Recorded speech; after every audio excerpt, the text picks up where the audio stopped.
ঠাকুরজি মাথাটা ভীষণ ধরেছে। আপনি আসুন মা, হাত পা ধুয়ে কাপড় জামা ছেড়ে একটু বিশ্রাম নেবেন।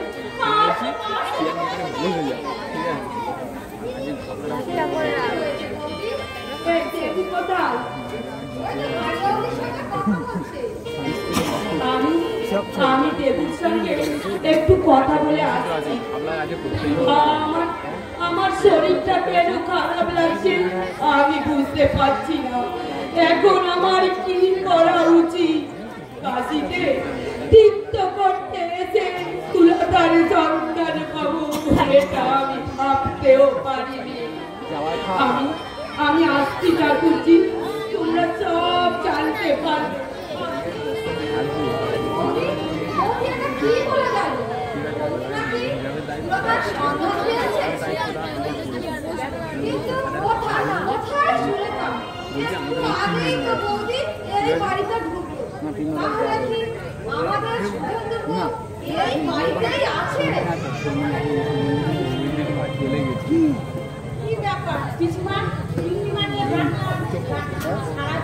আমি তো কিছুই বুঝতে পারছি না, শুধু বলে গেল আমি সুলতার সন্ধান পেয়েছি। আমি দেবুর সাথে কথা বলে আসছি।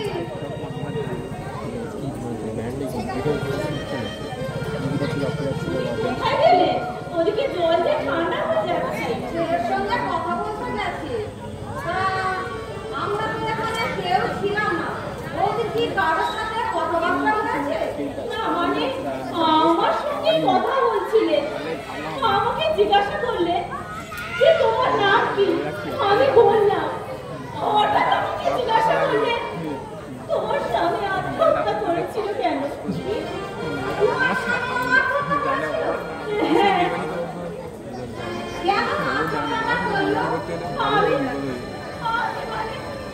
আমি কিচ্ছু জানি না। আমি কেন আত্মহত্যা করে জানি না?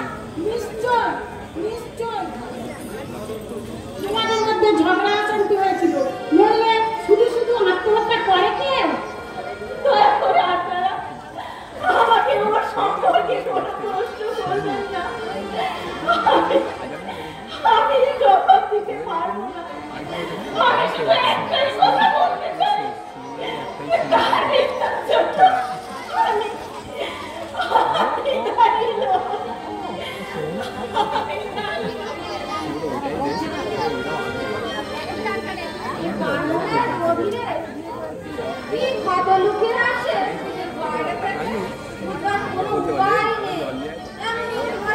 খুশি মেয়েটা হঠাৎ লিখে গেল।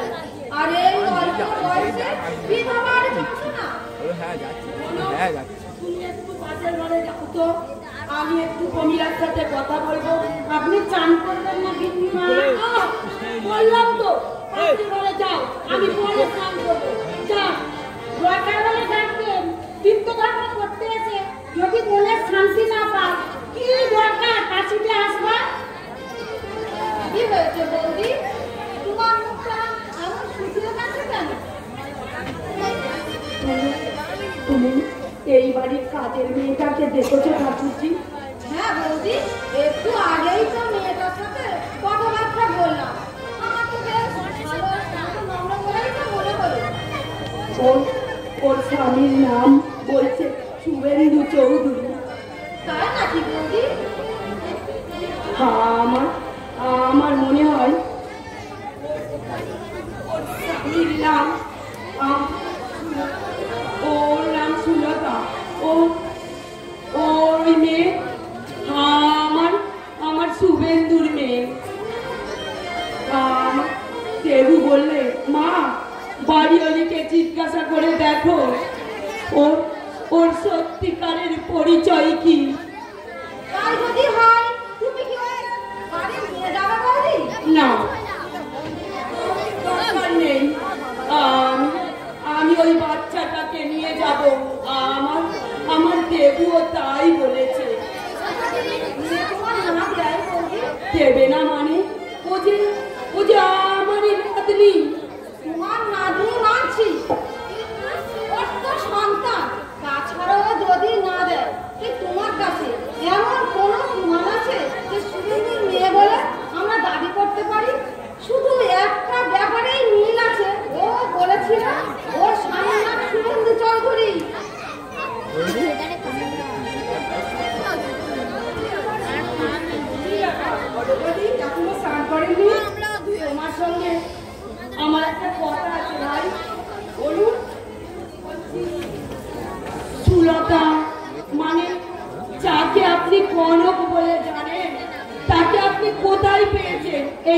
কাশিতে? না, 14-15 বছর আগেকার কথা। আমি দেশ থেকে ফিরছিলাম, ওই টুকরুমে কনকের সাথে দেখা। কথায় কথায় মার্কের কথা জানতে পেরে ওকে সঙ্গে করে নিয়ে আসি। সেই থেকে কনক আমার সাথেই আছে। কিন্তু আমি একটা কথা বুঝতে পারছি না, হঠাৎ কেন কনকের সম্বন্ধে আপনারা খোঁজ নিচ্ছে? ও কি আপনার পরিচিত? কনক আপনার কাছে কি পরিচয় দিয়েছিল? বলেছিল বালিগঞ্জে নাকি স্বামীর বাড়ি, কিন্তু সেখানে কোনোদিনও যায়নি। কিন্তু আমার কাছে একটা আংটি দিয়েছিল, সেই আংটিতে নাম লেখা ছিল। হ্যাঁ, ও যে আমার ছেলের বউ। কি বলছি বলছি? আমার আর কোনো দ্বিধা নেই। ওই আংটিটা আমি দিয়েছিলাম শুভেন্দুর জন্মদিনে নাম লিখে। কিরকম অবিশ্বাস্য ঘটনা বলে মনে হচ্ছে। আপনি বলেছিলেন ও এক অভিনেত্রীকে বিয়ে করেছিলেন শুভেন্দু। কিন্তু আমার কাছে 14 দিনের মধ্যে আসেনি এটা, কিন্তু একদিনও মনে হয়নি যে ও একটা অভিনেত্রী। না না, আপনাদের সঙ্গে আমি একমত নই। হিন্দু বিধবার আচার আচরণ একদিন দুদিন করতে পারে, কিন্তু বছরের পর বছর সম্ভব নয়। হয়তো শুভর মৃত্যু ওর স্বভাব চরিত্র পরিবর্তন করে দিয়েছে। হয়তো বা এটার মায়ায় পড়ে ও ভালো হয়ে গেছে। কিন্তু আমি চাই না আমার নাতনি এইভাবে এখানে কষ্টেতে মানুষ হোক। না, ও আমার ছেলেকে ভালোবাসেনি, ভালোবেসেছিল ওর পৈতৃক সম্পত্তিকে। যখন ওর বাবা ওকে ত্যায্য পুত্র করলো, তখন শুভেন্দুকে বললো আমি ডিভোর্স চাই। এই কথা শুভেন্দুর বন্ধু হলো আমার বাড়িতে চেষে বলে গেছে। কি বিপদে পড়লাম আমি, শেষ মধ্যে কিনা ছাড়া পড়ি। আপনার কোনো ভয় নেই, আপনি অন্তত কনককে বিয়ে দেবেন না? আমাদের মেয়ে আমাদের বিয়ে দিন।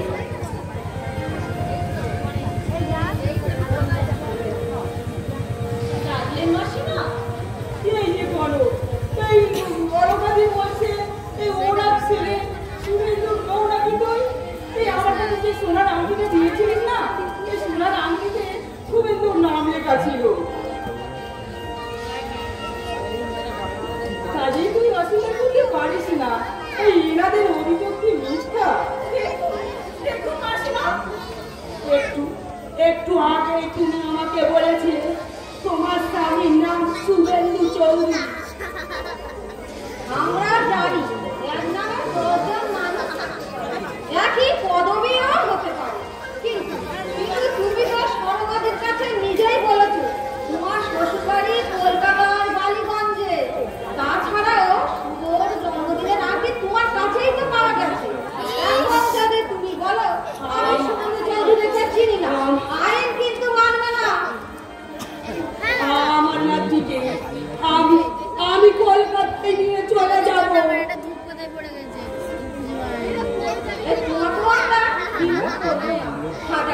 টাকা তুমিও পাবে।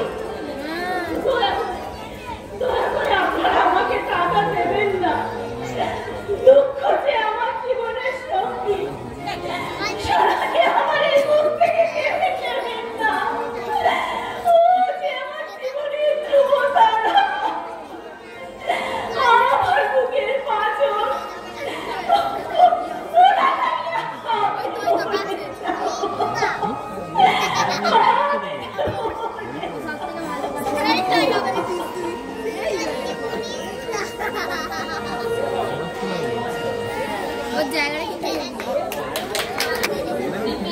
বাড়িতে আছেন নিশ্চয়ই? আছেন, যাও গিয়ে রেখে ঠিক আছে, তাহলে ঠিক আছে। গিয়ে আর বলবে বাকি মিস সেলি সেন এসেছে, তোমাকে ডেকেছে। নামটা মনে থাকবে তো? আচ্ছা, ঠিক আছে। মিস সেলি সেন। কিন্তু ছোট দাদাবাবু তো এখন আসতে পারবেন না। হোয়াট? আসতে পারবে না মানে? ভাইজিকে পড়াচ্ছে। What nonsense! ভাইজি? বড় দাদাবাবুর মেয়ে সোনাকে পড়াচ্ছেন ছোট দাদাবাবু, বড় দাদাবাবু। বড় দাদা বাবু? ইউ মিন শুভেন্দু চৌধুরীর মেয়ে? কি সব দাদা পাগলের মতো বকছো? এই 1 মাস আগে দীপেন্দুর সাথে আমার দেখা, কই ও বলেনি তো যে দীপেন্দু শুভেন্দুর কোনো মেয়ে আছে?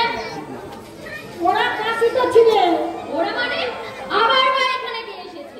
মেয়ের মা মানে বড় দাদাবাবুর স্ত্রী। মাকে ছাড়া মেয়ে কিছুতেই আসবে না, তাই ভিন্নিমা দুজনকে নিয়ে আসলেন। ও এইসব জঞ্জাল কি করে অ্যাকসেপ্ট করলো দীপেন্দু? আমি ওকে বারবার ওয়ার্নিং দিয়েছি, এই আজে বাজে লোক এই বাড়িতে ভিড় করুক আমি মোটেই পছন্দ করি না। এই বাড়ি যাবে একেবারে পরিবেশের বল বানিয়ে ছাড়লে। আজে বাজে লোক? হ্যাঁ, এই যেমন ধরো ওই মাসি পিসি মামা মামি আর ওই দূর সম্পর্কের আত্মীয় স্বজন আর ওই এক গাদা ছিচাকর আর কতগুলো বুড়ো বুড়ি আছে 3 রাত কানের কাছে চেঁচাবে, আমার আরামটাকে না একেবারে হারাম করে দেবে। আর যে আছে আর ওই দীপেন্দুর পিসিমা, উনি এখানে কেন যে পড়ে আছে? কিন্তু আপনি এসব কথা বলছেন কেন? ও আই সি, তুমি বোধহয় জানো না আসছে মাসে এই দীপেন্দুর সাথে আমার বিয়ে। আমি হচ্ছি এই বাড়ির ভাবি মালকিন।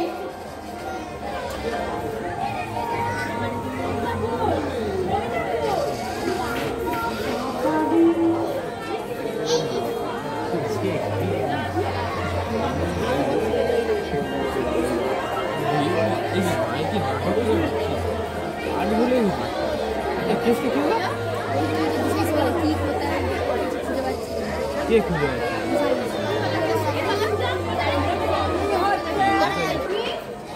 What nonsense? আমাকে মা বলছেন কেন? মিস সেন বলতে পারছেন না? এই এতটুকু ভদ্রতা সভ্যতা শেখো, বুঝলে? কার সাথে কিভাবে ব্যবহার করতে হয় সেটা এখনো পর্যন্ত শেখোনি। বাই দ্য ওয়ে, যাও গিয়ে বলো আমি ওকে ডেকেছি। দেবুর সঙ্গে তোমার কি সম্পর্ক আমি জানতে পারি কি? সে কৈফিয়ত আমি তোমাকে দেব না। এতটুকু ভদ্রতা জ্ঞান নেই তোমাদের? আমি আধ ঘন্টা ধরে দাঁড়িয়ে আছি, বসতে পর্যন্ত তোমরা আমাকে বলনি। নাম কি তোমার? আমার নাম কমলা রায়।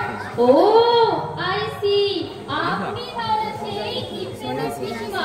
শুনুন, আমি চাই না আপনি এই বাড়িতে মাসের পর মাস পড়ে থাকুন।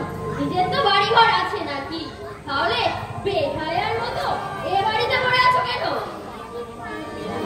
তোমার মাথায় কি ঠিক আছে? ডাক্তার দেখাও। এই যেরকম খাওয়াটা চালাচ্ছ আর বিয়ের পরেই তো মাথাটা হাতে কেটে দেবে। দেখুন, আপনাকে আমি লাস্ট ওয়ার্নিং দিচ্ছি। ঠাকুমা আপনাকে ডাকছে। তুমি ঠাকুমাকে গিয়ে বলো আমি তাকে এখানে দেখেছি, এক্ষুনি যেন চলে আসে। আচ্ছা দরকার আছে। আচ্ছা বলছি গিয়ে। মেয়েটাকে ছোট দাদাবাবু দিয়ে শোনা। ও এখানে কেন? দেবুর মাকে গিয়ে বলে দেবে আমি এসব মোটেই পছন্দ করি না। আর ওই দেবুর মাকে আমি মোটেই পছন্দ করি না। আর ওই দুনিয়ার যত ভিখারিকে দেখো এ বাড়িতে এনেই তুলেছে, ওকে যেন কোনো অনাথ আশ্রমে রেখে আসে। বলে দেবে ওই দেবুর মাকে গিয়ে। ঠাকুরজি কখন থেকে এই মেয়েটা মেয়েটা কি মেয়েটা মিস সেন বলতে পারছেন না?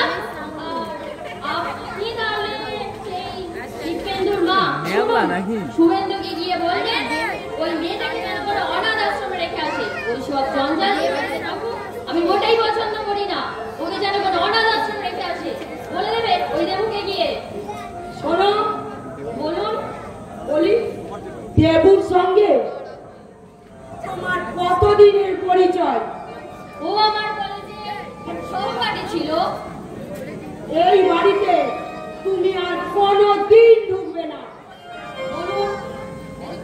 হোয়াট? বাড়িটা দিব্যেন্দুর নয়, বাড়িটা আমার। আমি তোমাকে সাবধান করে দিচ্ছি, এই বাড়িতে তুমি কোনোদিন ঢুকবে না। হতে পারো তুমি ভদ্রলোকের বিয়ে, কিন্তু তুমি মোটে ভদ্র নাও। শুনুন, এই আপনার মতো আনকালচার পুলিশ সাথে না আমি ভদ্রতা শিখতে আসবো না।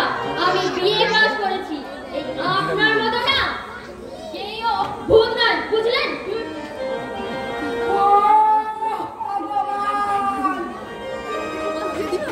আমাকে একটু শান্তিতে বাঁচতে দেবে না।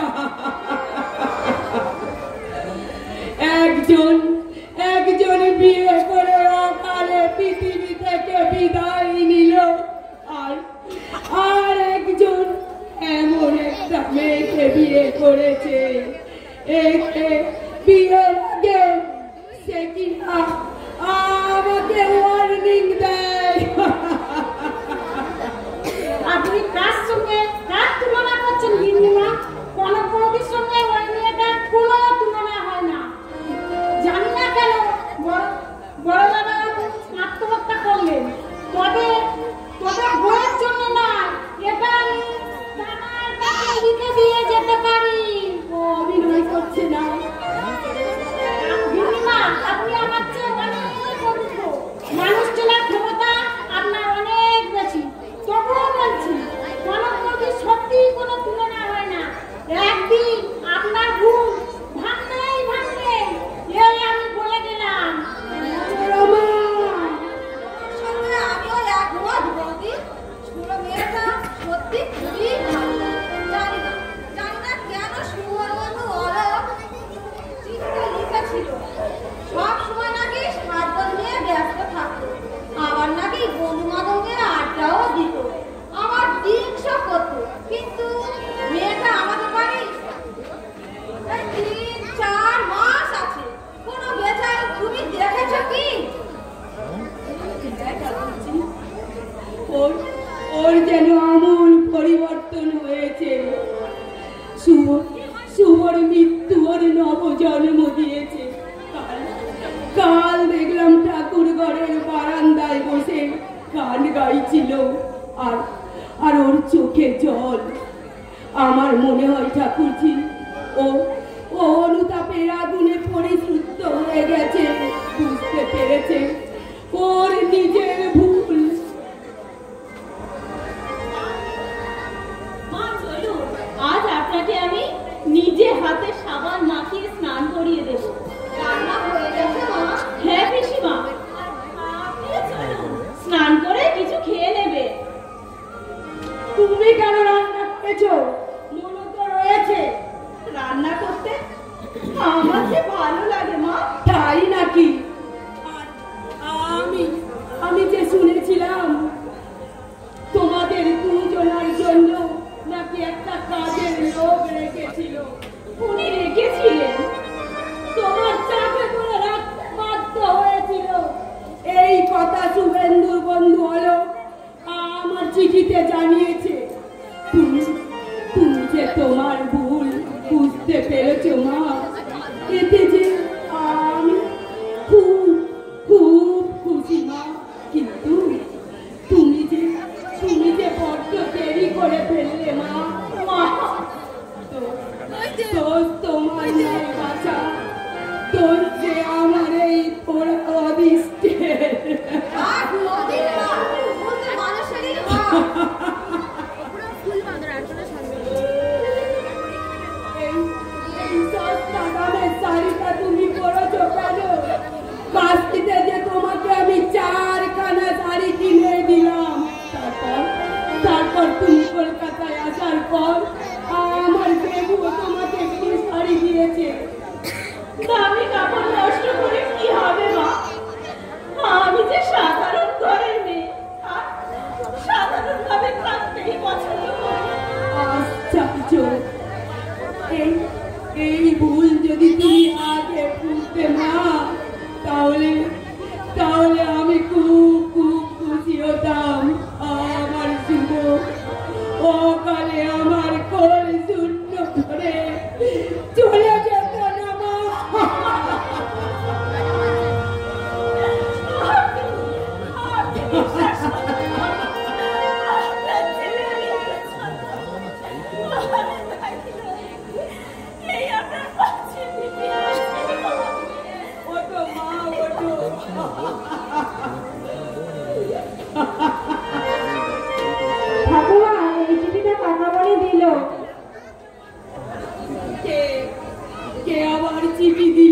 আমাকে।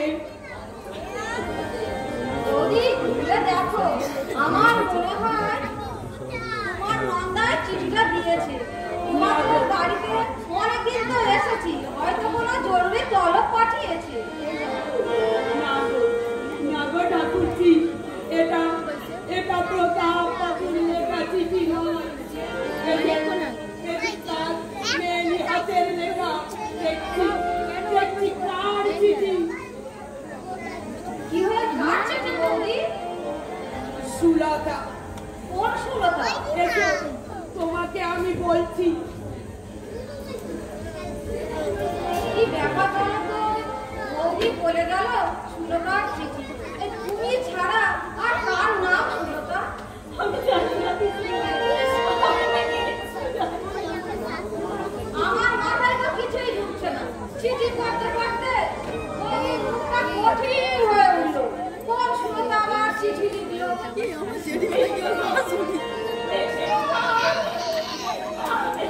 কি মুশকিল! তুমি ভয় পাচ্ছ কেন? তুমি কি কোনো অন্যায় করেছো? আমি বৌদির কাছে গিয়ে এক্ষুনি জেনে আসছি ব্যাপারটা কি। আমি হয়তো ধরা পড়ে গেলাম। এরা এক্ষুনি হয়তো আমাকে পুলিশ থেকে ধরিয়ে দেবে। এখন কি করি? কাউকে কিছু না বলে যদি সোনাকে নিয়ে পালিয়ে যায়। আমি তো আসতে চাইনি এই মরণকে বাড়িতে। সোনাকে বুকে নিয়ে দুঃখে কষ্টে শুধু বাঁচতে তো চেয়েছিলাম। সোনা, সোনা রে। আমরা হারিয়ে যাই। চলো মামনি, এরা আমাদের কেউ নয় রে মা।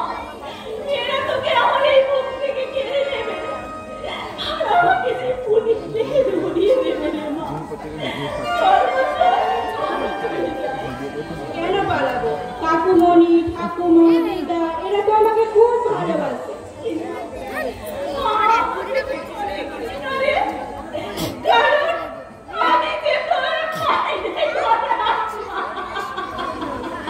মাইনে পড়া মা মানে?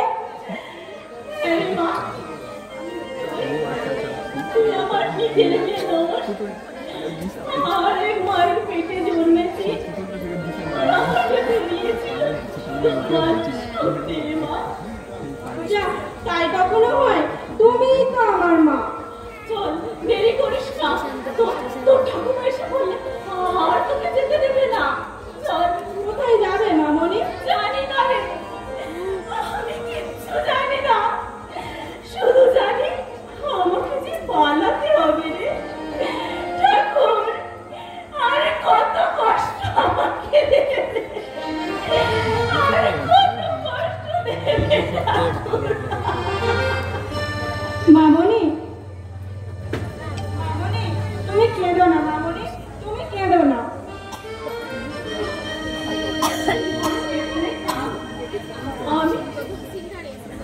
আমি একাই চলে যাচ্ছি। বারে, তোমাকে ছাড়া একা আমি থেকেছি কখনো? তাহলে চলো চলো, আমিও যাবো তোমার সাথে। চলো চল তাহলে।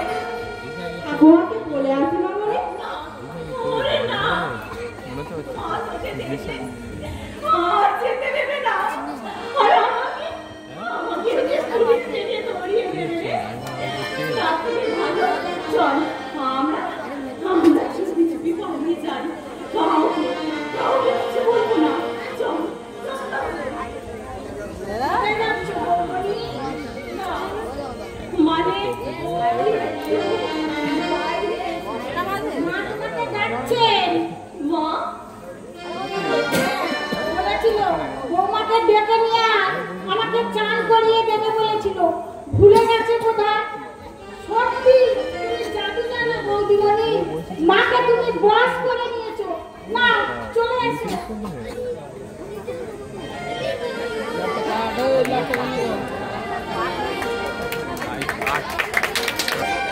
ভেবে পাচ্ছি না বৌদি, সুলতাটা চিঠিটা লিখেছে এর আসল উদ্দেশ্যটা কি।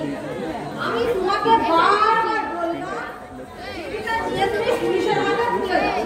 ওরাই খুঁজে বার করে আসল সুলতাকে। পুলিশের কাছে আমি পরে যাব। যার জন্যে আমি কনকের কাছে কোনো কথা জিজ্ঞাসা করিনি।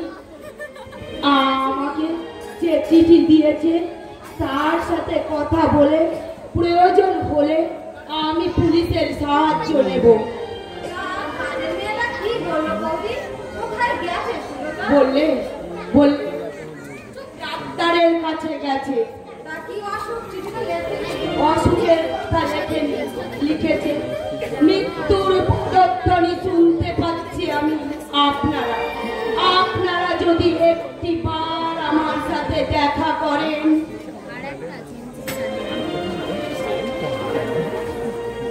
ঠাকুমা বাড়ি যাবে না? যাবো দিদি ভাই। যার সঙ্গে আমি দেখা করতে এসেছি সে তো ডাক্তারের কাছে গেছে। তুমি আর একটু ঘুরে এসো দিদি ভাই, সে হয়তো এখনই এসে পড়বে। মামনিকে সঙ্গে করে নিয়ে এলে না কেন ঠাকুমা? বাড়ি যদি খালি করে সবাই চলে আসি, বাড়িটা কে দেখবে বল? কেন মনোরমা পিসি? ও তো কাজের মেয়ে, কাজের লোকের কি ভরসা করা যায় দিদি ভাই? জানো ঠাকুমা, কাল না মামনি বলছিল আমি তোর মাইনে করা মা। মাইনে করা মা? এই কথা আমাকে বললো।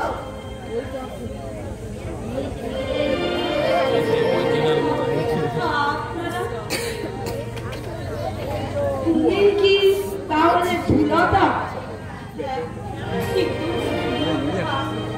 আপনাদের তো আমি ঠিক চিনতে পারলাম না।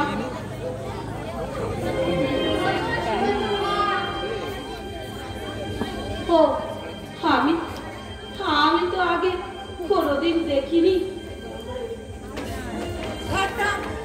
প্রণাম করতে হবে। তা তুমি যে চিঠিতে লিখেছিলে তুমি যে শুভেন্দুর স্ত্রী, এমন কোনো প্রমাণ আছে তোমার কাছে যাতে আমরা বুঝতে পারি তুমি শুভেন্দুর বিবাহিতা স্ত্রী?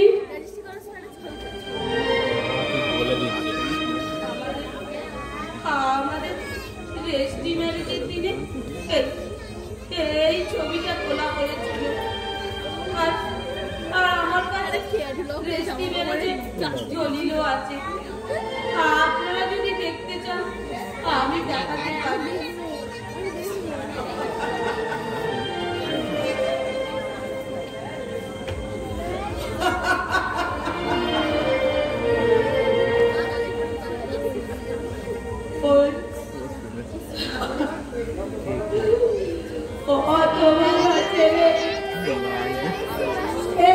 পর্যন্ত তোকে ভোগাতে বলতে হলো।